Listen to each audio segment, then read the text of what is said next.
right, so I have my bowl and it was sitting in my microwave. Now, if you do get some condensation, which is like little droplets around in your microwave, just wipe it off. But I had my dough, I split it into 2 pieces. So I actually ended up using my metal spatula to split it. This is one of my pieces. The other one, what I've done is I have pre-made it so that I don't have to keep on going and stop and start and stuff like that. But this is the second half of my dough, okay? So what I did is I ended up punching it down, and you do that just to release some of the air. You should have a pretty sticky, pliable dough, okay? That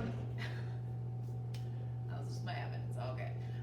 So from there, what I'm gonna do is I'm actually gonna take my flour, I'm gonna lightly flour down my surface, and I'm just going to turn out my dough. Now, before I start on doing this, what I'm gonna do as far as rolling out and stuff like that, I am gonna preheat my oven. You will be baking this at a really high temperature. Again, pizzas usually bake at a higher temperature because it's a quick rise crust.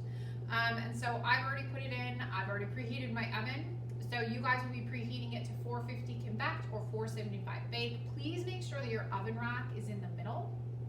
And that just makes sure that your crust will have enough time to actually bake properly so it doesn't get black on the bottom, and you don't over brown your cheese on the top, okay? So I've taken this, I'm going to just turn it out basically. So I put it onto my surface, and I'm just going to coat it a little bit in some of this flour. And just make it so that it's easy to roll out. I'm then gonna take my flour and I'm gonna flour down my rolling pin. And I'm gonna start to roll, and it should be super pliable, really easy to work with. And you should be able to get a pretty easy flatbread shape. Now, you can do a round pizza if you'd like. It's like an individual style pizza. Typically with flatbread, what I end up doing is kind of like a rectangle. And then I end up adding stuff on. But again, this took what, like 2 seconds to be able to roll out. If you do decide to do a bit of a thicker crust, okay, so say you doubled this and you want it to be a thicker crust, what I would consider doing is baking your crust beforehand and then putting your toppings on and then baking it again. So you do like a pre-bake, and that's just to make sure that your crust actually fully bakes in the middle and it doesn't turn raw in the middle because you don't have enough time to bake, okay? But basically what I'm looking for is like a 1/4 of an inch. It will rise in the oven, so I'm gonna stretch it out, put it onto my pan, and I'm just gonna push it down a little bit. And I actually have a little bit of oil that I'm just gonna drizzle it with just to make sure that my crust edges get a nice golden brown.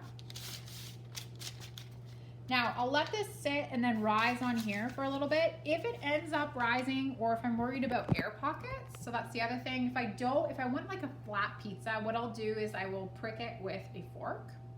And that prevents air pockets from rising. I'm not too worried about it. I like the look of air pockets. It's more of like a rustic look.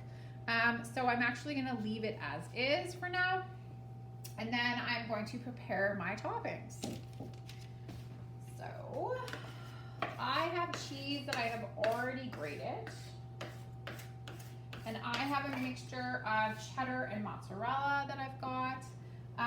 You guys can do different types of cheese. I would just recommend that you do end up grating it for about like 125 milliliters is how much you want to grate. And you can have that sitting to the side. The other thing is if you're doing pizza, you can make pizza sauce really, really easily just by using tomato sauce and then adding in some seasonings. So you can either add in Italian seasonings, which is what I've listed in the recipe, or if you don't have Italian seasoning, you can add together oregano, basil, garlic, and parsley. And again, if you don't have all of those, just put like oregano and like garlic even. It's really, really good. And then mix it together. I was fortunate enough to have my absolute favorite pizza sauce already on hand, and it's opened and I need to use it. So I am gonna use it. Some of you guys will be like, you already said not to buy pizza sauce. This is like the best pizza sauce ever. And it's one of those things where we made pizzas last week. We make pizzas pretty much every week, really. And I have the leftover, so I'm going to use it, okay? So again, you can put whatever toppings you want over top, right? So I'm gonna grab my utility spoon and I'm going to take this, and for me anyways, I'm just gonna spread it and use the back of my spoon to spread. And I'm not gonna go all the way because I do want a bit of a crust.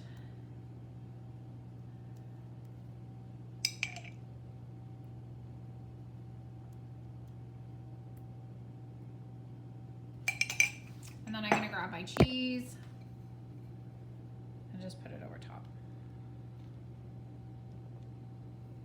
Now, if you wanted it to be authentic, what you could do is you could put some cornmeal down instead of parchment paper, and that'll just crisp the bottom, and that's usually typically what pizza companies will do in order for it to be a non-stick.